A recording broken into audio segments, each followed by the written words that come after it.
ಎಲ್ಲರಿಗೂ ನಮಸ್ಕಾರ ರೀ. ಹೇಗದಿರಿ? ನಾನು ಶ್ವೇತಾ. ಜಗತ್ನ್ಯಾಗ ನಡೆದಿರೋ ಸುದ್ದಿನ ನಮ್ಮ ಉತ್ತರ ಕರ್ನಾಟಕ ಭಾಷೆದಾಗ ಹೇಳಲಿಕ್ ಬಂದಿನಿ. ಮಸ್ತ್ ಚಾ ಕುಡ್ಕೋತ ಖಡಕ್ ಮಿರ್ಚಿ ಮಂಡಕ್ಕಿ ನೋಡ್ರಿ. ನೋಡಿ ಸುಮ್ ಕುಂದ್ರಬ್ಯಾಡ್ರಿ. ಮತ್ತ ನಮ್ಮೆಲ್ಲಾ ವಿಡಿಯೋಸ್ಗಳನ್ನ ಲೈಕ್ ಮಾಡ್ರಿ. ನಿಮ್ಗೇನ್ ಅನಿಸ್ತದ ಕಮೆಂಟ್ ಮಾಡ್ರಿ. ನಿಮಗೆ ಗೊತ್ತಿದ್ದವ್ರಿಗೆಲ್ಲ ಶೇರ್ ಮಾಡ್ರಿ. ಇನ್ನು ನಮ್ಮ TV Vikrama digital channel subscribe ಮಾಡುವುದಂತೂ ನೆನಪಾರ್ಬೇಡ್ರಿ. ಈ ಸರ್ಕಾರ ಅಂತಂದ ಮೇಲೆ, ಜನಪ್ರತಿನಿಧಿಗಳು ಅಂತಂದ ಮೇಲೆ ವಿರೋಧ ಇದ್ದಿದ್ದೆ, ಪ್ರತಿಭಟನೆ ಇದ್ದಿದ್ದೆ. ಆದ್ರೆ ಇವತ್ತ ರಾಜ್ಯದಾಗ ಸಿಎಂ ಡಿಸಿಎಂ ವಿರುದ್ಧ ಎಷ್ಟು ವೆರೈಟಿಯಾಗಿ ಪ್ರತಿಭಟನೆ ಮಾಡ್ಲಿಕ್ಕತ್ತಾರ ಅನ್ನೋದನ್ನ ಹೇಳಲಿಕ್ಕೆ ಬಂದಿನಿ. ಒಂದ್ ಕಡೆ ಸ್ಟೇಜ್ ಮೇಲೆ ಬೇರೆ ಅವರು ಸಿಎಂ ಡಿಸಿಎಂ ಫೋಟೋ ಹಾಕೊಂಡು ಬಂದ್ರ ಅವ್ರದ್ದು ನಟ್ಟು ಬೋಲ್ಟು ಟೈಟ್ ಮಾಡ್ಲಿಕ್ಕತ್ತಾರ. ಮತ್ತೊಂದು ಕಡೆ ಅವ್ರ ಫೋಟೋಗೆ ಹಾರ ಹಾಕಿ ನದಿಯಾಗ ತೇಲ್ ಬಿಡ್ಲಿಕ್ಕತ್ತಾರ. ಯಪ್ಪ, ತೀರಾ ಇಂಥ ಪರಿ ಪ್ರತಿಭಟನೆ ನಾ ಅಂತೂ ಹಿಸ್ಟ್ರಿ ತೆಗೆದು ನೋಡಿದ್ರೆ ಒಂದು ರಾಜ್ಯದ ಸಿಎಂ ಡಿಸಿಎಂ ವಿರುದ್ಧ ಇಂಥ ಪರಿ ಪ್ರತಿಭಟನೆ ಆಗಿದ್ ನೋಡಿಲ್ರಪ್ಪ. ಈ ಪರಿಶಿಷ್ಟ ಪಂಗಡ ಪರಿಶಿಷ್ಟ ಜಾತಿಗೆ ಮೀಸಲಿಟ್ಟಿದ್ದ ಅನುದಾನನ ಬೇರೆ ಉದ್ದೇಶಕ್ಕೆ ಬಳಸ್ಕೊಳ್ಳಿಕತ್ತಾರ ಅನ್ನುವಂಥ ಆರೋಪ ಬಹಳ ದಿನದಿಂದ ಕೇಳಿ ಬರ್ಲಿಕ್ಕತ್ತದ. ಗ್ಯಾರಂಟಿ ಯೋಜನೆಗಳ ನೆಪದಾಗ ಹಿಂಗೆ ಇನ್ನೊಬ್ಬರಿಗೆ ಇನ್ನೊಂದು ಸಮುದಾಯಕ್ಕೆ ಅನ್ಯಾಯ ಆಗ್ತಿದ್ದರ ಅದನ್ನು ನೋಡಿ ನಾವು ಸುಮ್ಮನೆ ಇರುವುದಿಲ್ಲ, ಹೋರಾಟ ಮಾಡ್ತೀವಿ ಅಂತ ಹೇಳಿ ವಿಧಾನ ಪರಿಷತ್ತಿನ ವಿರೋಧ ಪಕ್ಷದ ನಾಯಕ ಛಲವಾದಿ ನಾರಾಯಣ ಸ್ವಾಮಿ ಅವರು ಹೋರಾಟ ಮಾಡ್ಲಿಕ್ಕತ್ತಾರ. ಇವತ್ತಂತೂ ಯಾವ ಪರಿ ಪ್ರತಿಭಟನೆ ಅಂದ್ರ ಸ್ಟೇಜ್ ಮೇಲೆ ನೋಡ್ಬೇಕು ನೀವು, ಒಬ್ರು ಲೂಟಿ ರಾಮಯ್ಯ ಅಂತ, ಮತ್ತೊಬ್ರು ಕಮಿಷನ್ ಕುಮಾರ್ ಅಂತ. ಛೇ ಛೇ ಛೇ, ಹಿಂಗಾಗ್ಬಾರ್ದಾಗಿತ್ರಪ್ಪ ಪಾಪ. ಸಿದ್ದರಾಮಯ್ಯನವರ ಬರ್ರಿ ಇಲ್ಲಿ, ಏನಕ್ಕೆ ನಿಮ್ಮನ್ನು ಕರೆಸಿರೋದು? ನಾವು ಬರ್ರಿ ಇಲ್ಲಿ, ನಿಂತ್ಕೊಳ್ರಿ. ನಿಮ್ಗೇನು ಮಾನ ಮರ್ಯಾದೆ ಇದೇನ್ರಿ? ದಲಿತರ ದುಡ್ಡನ್ನ ಏನು 16 ಬಾರಿ ಬಜೆಟ್ ಮಂಡಿಸ್ಬಿಡ್ತೀನಿ ಅಂತ ಹೇಳಿ ಏನ್ ಹೋರಾಟ ಮಾಡ್ತಿದ್ರಲ್ಲ, ದಲಿತರ ದುಡ್ಡೆಲ್ಲ ತಿಂದಿರಿ. ಮಾನ ಮರ್ಯಾದೆ ಇದೇನ್ರಿ ನಿಮ್ಗೆ?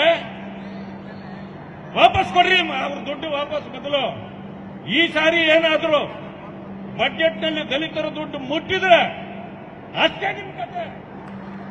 ತಿಳ್ಕೊಂಡಿರಿ, ನಮ್ಮನ್ನ ಏನೇನ್ ಕಟ್ಟಿದಿರಿ ನೀವು? ದಲಿತರ ಮನಸ್ಸು ಮಾಡಿದ್ರೆ ನಿಮ್ಮ ಅಂಗಿ ಎಲ್ಲ ಬಿಚ್ಚುತ್ತೀವಿ. ಭಿಕ್ಷೆ ಬೇಡೋದು ನಮ್ಮ ಹತ್ರ ಅಲ್ರಿ. ಮೊದ್ಲೇ ಕೇಳಿದ್ರೆ ನಾವೇ ಭಿಕ್ಷೆ ಕೊಡ್ತಿದ್ವಿ. ಇವರು ಬೇರೆ ಇಲ್ಲಿ ಇದೇನು ಬಂದವ್ರೆ, ಸ್ಪ್ಯಾನರ್ ಎಲ್ಲ ಇಟ್ಕೊಂಡ್ ಬಂದ್ಬಿಟ್ಟವ್ರೆ. ನೆಟ್ಟು ಬೋಲ್ಟು ಟೈಟ್ ಮಾಡ್ತೀವಿ ಅಂತ. ನಿಮ್ ನೆಟ್ಟು ಬೋಲ್ಟು ನಮ್ಮ ಹತ್ರ ನಡೆಯಲ್ಲ.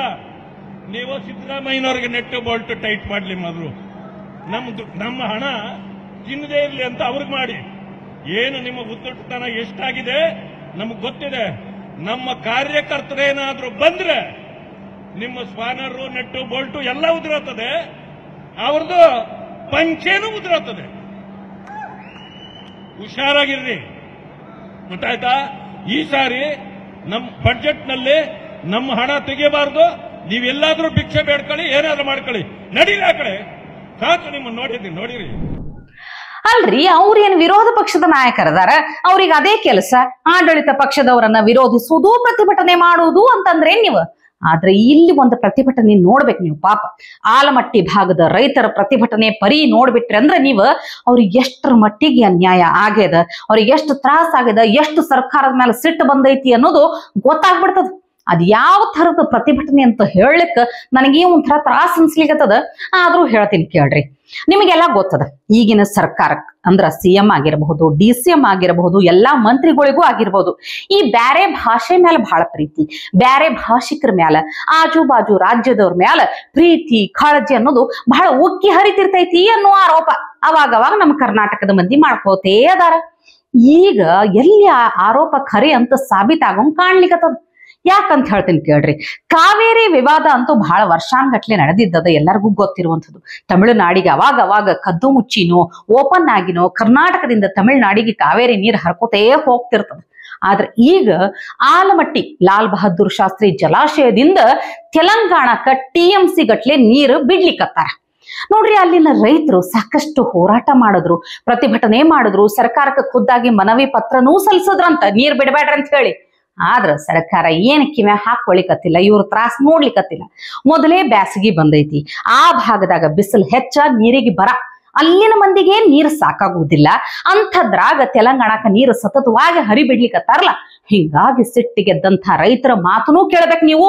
ಅವರು ಸೀದಾ ಸಿಎಂ ಡಿಸಿಎಂ ಭಾವಚಿತ್ರಕ್ಕೆ ಹಾರ ಹಾಕಿ ನದಿಯಾಗಿ ತೇಲ್ ಬಿಟ್ಟು ಶ್ರದ್ಧಾಂಜಲಿನೇ ಮಾಡ್ಲಿಕ್ಕತ್ತಾರ. ಜಲಾಶಯದಿಂದ ತೆಲಂಗಾಣಕ್ಕೆ ನಮ್ಮ ಕರ್ನಾಟಕ ಸರ್ಕಾರದ ಜಲಸಂಪನ್ಮೂಲ ಸಚಿವರು ಹಾಗೂ ಮುಖ್ಯಮಂತ್ರಿಗಳು ದಿನಾಂಕ 17ರಿಂದ ಇಲ್ಲಿವರೆಗೆ ನಿರಂತರವಾಗಿ ತೆಲಂಗಾಣಕ್ಕೆ ನೀರು ಹರಿಸುವ ಮೂಲಕ ಅವಳಿ ಜಿಲ್ಲೆಯ ರೈತರ ಬದುಕನ್ನೇ ಇವತ್ತು ನಾಶ ಮಾಡಲಿಕ್ಕೆ ಹೊರಟಿದೆ. ಪ್ರಥಮ ಬಾರಿಗೆ ಏನು ತೆಲಂಗಾಣ ಸರ್ಕಾರ ಕರ್ನಾಟಕ ಸರ್ಕಾರಕ್ಕೆ ಪತ್ರ ಬರೆದ ಸಂದರ್ಭದಲ್ಲಿನೇ ಅಖಂಡ ಕರ್ನಾಟಕ ರೈತ ಸಂಘದ ಪ್ರತಿಭಟನೆ ಮಾಡಿ ವಿರೋಧ ವ್ಯಕ್ತಪಡಿಸಿತ್ತು. ನಮ್ಮಲ್ಲಿ ಆಲ್ಮಟ್ಟಿಯಲ್ಲಿ ನೀರಿಲ್ಲ ಕುಡಿಲಕ್ಕ, ಇನ್ನೂ ಬೇಸಿಗೆ ಪ್ರಾರಂಭದ ಹಂತದಲ್ಲಿಯೂ ಕೂಡ ಬಿಸಿಲು ಪ್ರಕೃತಿ ಹೆಚ್ಚಿದೆ. ನಾಳೆ ನಮಗೆ ನೀರಿನ ಒಂದು ತತ್ವಾರ ಉಂಟಾಗ್ತದೆ, ಯಾವುದೇ ಕಾರಣಕ್ಕೂ ನೀರು ಕೊಡಬೇಡ್ರಿ. ಹಿಂದೆ ನಮ್ಮ ಆಲ್ಮಟ್ಟಿ ಅಣೆಕಟ್ಟು ನೀರಿನ ಮಟ್ಟವನ್ನು ಎತ್ತರಿಸಲಿಕ್ಕೆ ಇವರು ತಕರಾರು ಮಾಡಿ ಟ್ರಿಬ್ಯುನಲ್ ವಿರುದ್ಧ ಸುಪ್ರೀಂ ಕೋರ್ಟ್ನಲ್ಲಿ ದಾವಾ ಹಾಕಿ ಅದನ್ನು ತಡೆ ಹಿಡಿದ್ರು.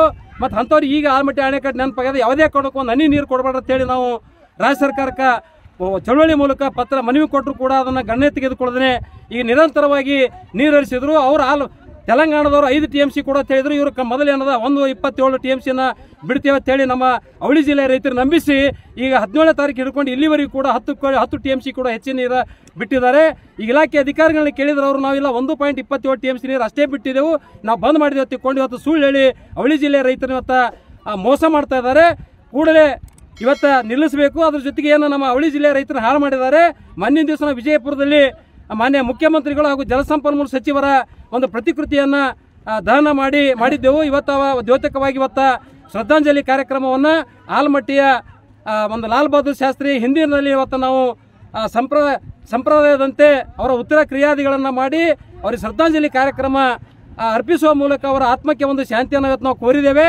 ಈಗಲಾದರೂ ಇವತ್ತು ಸರ್ಕಾರ ಎಚ್ಚೆತ್ತುಕೊಂಡು ಇವತ್ತು ನಿಮ್ಮ ಮಾನ ಮರ್ಯಾದೆ ಏನು ಉಳಿದಿಲ್ಲ. ಇವತ್ತು ತೆಲಂಗಾಣ ಪರವಾಗಿ ನೀವು ಕೆಲಸ ಮಾಡ್ತೀರಪ್ಪ ಅಂತಂದ್ರೆ ನೀವು ಕರ್ನಾಟಕದಲ್ಲಿ ರಾಜಕಾರಣ ಮಾಡೋದು ಅವಶ್ಯಕತೆ ಇಲ್ಲ. ಅಷ್ಟೊಂದು ಅವ್ರ ಮೇಲೆ ಕಳಕಳಿತ್ತಪ್ಪ, ಇಲ್ಲಿ ನೀವು ರಾಜಕಾರಣ ಬಿಟ್ಟು ತೆಲಂಗಾಣಕ್ಕೆ ಹೋಗಿ ಯಾವುದೇ ಒಂದು ಕ್ಷೇತ್ರದಲ್ಲಿ ನಿಂತ್ಕೊಂಡು ನೀವು ಮುಖ್ಯಮಂತ್ರಿ ಆಗ್ರಿ, ಏನೋ ಆಗ್ರಿ, ಮೊದಲು ಈ ರಾಜ್ಯವನ್ನು ಬಿಟ್ಟು ಹಾಳಾಗೋರಪ್ಪ ಪುಣ್ಯಾತ್ಮಗಳೇ. ನಿಮಗೆ ಎಂದೂ ಈ ರಾಜ್ಯದ ಜನ ಕ್ಷಮೆ ಮಾಡೋದ್ರಲ್ಲಿ ನಿಮಗೆ ಅಷ್ಟೊಂದು ಎಲ್ಲ ರೈತರ ವಿಷಯದಲ್ಲಿ ಹಾಳು ಮಾಡಿರಿ, ರಾಜ್ಯನೇ ಹಾಳು ಮಾಡಿರಿ. ನೀವು ಇನ್ನು ಏನು ಮಾಡ್ಬೇಕಾಗ್ತೀರಿ? ಅದಕ್ಕೆ ದಯಮಾಡಿ ಇನ್ನು ನಮ್ಮ ಕರ್ನಾಟಕದಲ್ಲಿ ರಾಜಕಾರಣ ಮಾಡೋದು ಸಾಕು. ಈಗ ನಾವು ರೈತರ ಪಾಲಿಗೆ ನೀವು ಇದ್ದೂ ಸತ್ತಂಗೆ ಇವತ್ತಿನ ದಿವಸ ನಮ್ಮ ಪಾಲಿಗೆ ನೀವು ಯಾರೂ ಇಲ್ಲ, ಸತ್ತು ಹೋಗಿದ್ದೀರಿ. ನಿಜವಾಗಿ ನಿಮ್ಮ ರೈತರ ಬಗ್ಗೆ ಕಳಕಳಿದ್ದ ಆಡಳಿತ ಮುಂದುವರಿಸ್ರಿ. ಇಲ್ಲಪ್ಪ ಅಂತ ನಮ್ಮ ರಾಜ್ಯದಲ್ಲಿ ರಾಷ್ಟ್ರಪತಿ ಆಡಳಿತ ಜಾರಿ ತರಬೇಕು. ಆ ನಿಟ್ಟಿನಲ್ಲಿ ರಾಜ್ಯಪಾಲರು ಕೂಡ ಇದಕ್ಕೆ ಮಧ್ಯ ಪ್ರವೇಶಿಸಿ ಕೇಂದ್ರಕ್ಕೆ ಪತ್ರ ಬರೆದು ರಾಷ್ಟ್ರಪತಿ ಆಡಳಿತವನ್ನು ಜಾರಿಗೆ ತರುವ ನಿಟ್ಟಿನಲ್ಲಿ ಈ ರಾಜ್ಯದ ರೈತರನ್ನ ಮತ್ತು ಅವಳಿ ಜಿಲ್ಲೆಯ ರೈತರನ್ನ ನಾವು ಉಳಿಸಬೇಕಾಗಿದೆ. ಸರ್ಕಾರ ನಿಟ್ಟಿನಲ್ಲಿ ಕ್ರಮ ಕೈಗೊಳ್ಳಬೇಕು. ತಕ್ಷಣದಿಂದಲೇ ನೀರು ಹರಿಸೋದನ್ನು ನಿಲ್ಲಿಸಬೇಕು. ಇಲ್ಲದೇ ಇದ್ರೆ ನಾವು ಮತ್ತೆ KBJNL ಕಚೇರಿ ಮುಂದೆ ಬೀಗ ಹಾಕಿ ಧರಣಿ ಸತ್ಯಾಗ್ರಹ ಮಾಡಬೇಕಾಗುತ್ತೆ ಸಂದರ್ಭ ಎಚ್ಚರಿಕೆಯನ್ನು ಕೊಡ್ತಾ ಇದ್ದೀವಿ. ನೋಡ್ರಿ, ಮಂದಿ ಆಗಲಿ ವಿರೋಧ ಪಕ್ಷದವರಾಗ್ಲಿ ರೈತರಾಗ್ಲಿ ಯಾರು ಬೇಕಾದವರು CM DCM ವಿರುದ್ಧ ಏನೇ ಪ್ರತಿಭಟನೆ ಹೋರಾಟ ಮಾಡಿದ್ರು ಪಾಪ ಅವ್ರ ಹಣೆ ಬರ ಹೆಂಗಿರ್ಬೇಕು ಅಂತ ನೀವು ವಿಚಾರ ಮಾಡ್ಲಿಕ್ಕತ್ತಿರ್ಬೇಕು. ಸಿದ್ದರಾಮಯ್ಯನವ್ರ ಹಣೆ ಬರ ನನಗ್ ಗೊತ್ತಿಲ್ಲ, ಆದ್ರೆ DKC ಸಾಹೇಬ್ರು ಯೋಗ ಕೂಡಿ ಬಂದೈತಿ. ನಿಮ್ಗೆಲ್ಲ ಗೊತ್ತು, ನೊಣವಿನ ಕೆರೆ ಅಜ್ಜಯ್ಯನವ್ರ ಅಪ್ಪಣೆ ಇಲ್ಲಾರ್ದೆ DKC ಸಾಹೇಬ್ರು ಒಂದು ಮುಂದೆ ಹೆಜ್ಜೆ ಇಡೋದಿಲ್ಲ. ಎಲ್ಲಾ ಮುಖ್ಯವಾದ ಕೆಲಸಗಳಿಗೆ ನಾಮಪತ್ರ ಸಲ್ಲಿಸೋ ಮುಂದೆ ಚುನಾವಣೆದಾಗ ಗೆದ್ದು ಬಂದ್ರು ಅಂದ್ರ ನೊಣವಿನ ಕೆರೆ ಅಜ್ಜಯ್ಯನವ್ರ ಆಶೀರ್ವಾದ ಪಡ್ಕೊಂಡೇ ಮುಂದೆ ಹೋಗ್ತಾರ DKC ಸಾಹೇಬ್ರು. ಎಷ್ಟೋ ಸಲ ಅವ್ರು ಹೇಳಿದ್ದನ್ನ ಕೇಳಿರ್ತೀರಿ ನೀವು. ಅವ್ರ ಮ್ಯಾಲ ನನಗ್ ಸಂಪೂರ್ಣ ವಿಶ್ವಾಸ ಐತಿ, ಅವ್ರು ಏನ್ ಹೇಳಿದ್ರು ನಾ ಮಾಡ್ತೀನಿ ಅಂತ ಹೇಳಿರ್ತಾರ DKC ಸಾಹೇಬ್ರು. ಇಂಥ ಟೈಮ್ನಾಗ DKC ಸಾಹೇಬ್ರಿಗೆ CM ಆಗೋ ಯೋಗ ಅದ ಅಂತ ಹೇಳಿ ನೊಣವಿನ ಕೆರೆ ಅಜ್ಜಯ್ಯನವರು ಹೇಳ್ಬಿಟ್ಟಾರ. ರೈತರಾಗಿರ್ಬಹುದು, ವರ್ತಕರಾಗಿರ್ಬಹುದು, ಎಲ್ಲಾ ಭಾಗದ ಜನರಾಗಿರಬಹುದು, ಎಲ್ಲರಿಗೂ DKC ಸಾಹೇಬ್ರ ಮೇಲೆ ಪ್ರೀತಿ ಐತಿ. ಅಷ್ಟೇ ಅಲ್ಲ, ಶ್ರೀಮಠದ ಆಶೀರ್ವಾದ ಐತಿ. ಹಿಂಗಾಗಿ DKC ಸಾಹೇಬ್ರ CM ಆಗ್ತಾರ, ಆಗು ಯೋಗ ಐತಿ ಅಂತ ಹೇಳ್ಯಾರ. ಆದ್ರೆ ಇಲ್ಲೊಂದು ಟ್ವಿಸ್ಟ್ ಅದ ನೋಡ್ರಿ. ಯಾವಾಗ ಆಗ್ತಾರ, ಎಷ್ಟು ದಿನಕ್ಕೆ ಹಾಕ್ತಾರ ಅವೆಲ್ಲ ಏನು ಗೊತ್ತಿಲ್ಲ. ಒಂದಲ್ಲ ಒಂದು ದಿನ DKC ಸಾಹೇಬ್ರ CM ಆಗ್ತಾರ ಅಂತ ಹೇಳ್ಬಿಟ್ಟಾರ. ನಮ್ಮ ಶಾಸ್ತ್ರದ ಪ್ರಕಾರ ಶನಿ ಮತ್ತು ರವಿ ಮತ್ತು ಚಂದ್ರ ಏಕಕಾಲದಲ್ಲಿ ಆ ಒಂದು ಪವಿತ್ರವಾದ ತ್ರಿಕಾಲ ನದಿಯಲ್ಲಿ ಗಂಗಾ ಸ್ನಾನ ಮಾಡಿದ್ರು ಅಂತಕ್ಕಂಥ ಇತಿಹಾಸ ಇರತಕ್ಕಂಥದ್ದು. ಆ ಒಂದು ಪವಿತ್ರ ಗಂಗಾ ಸ್ನಾನಕ್ಕೆ ನಾವು ಕೂಡ DK ಶಿವಕುಮಾರಲ್ಲಿ ಹೋಗಿ ಒಂದು ಸಂಕಲ್ಪವನ್ನು ಮಾಡಿ ರಾಜ ಪ್ರತ್ಯಕ್ಷ ದೇವತಾ ಅಂತಕ್ಕಂಥ ವ್ಯಕ್ತಿ ಆ ಗಂಗಾ ದೇವತೆ ಅವರಿಗೆ ಆಶೀರ್ವಾದ ಮಾಡಲಿ ಅಂತಕ್ಕಂಥ ಸಂಕಲ್ಪದಲ್ಲಿ ಪಾಲ್ಗೊಂಡವರಾಗಿರ್ತೀವಿ. ಎಲ್ಲರ ಆಶೆನೇ ಇದೆ. ರೈತರದು, ಸದ್ಭಕ್ತರದು, ವರ್ತಕರದು ಎಲ್ಲರ ಆಸೆ ಇದೆ.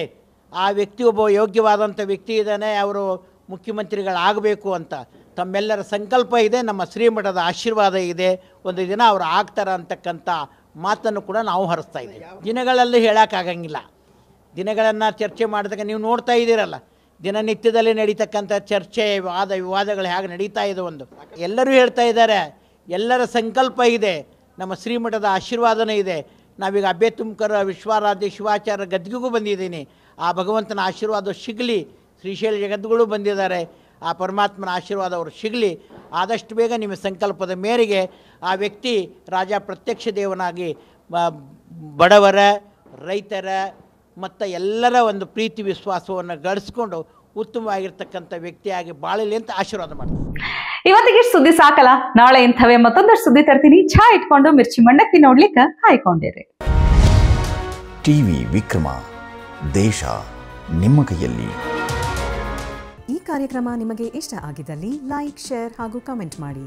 ಟಿವಿ ವಿಕ್ರಮದ ಕಾರ್ಯಕ್ರಮಗಳನ್ನು ನಿರಂತರವಾಗಿ ವೀಕ್ಷಿಸಲು ಸಬ್ಸ್ಕ್ರೈಬ್ ಮಾಡಿ, ಬೆಲ್ ಐಕನ್ ಒತ್ತಿ.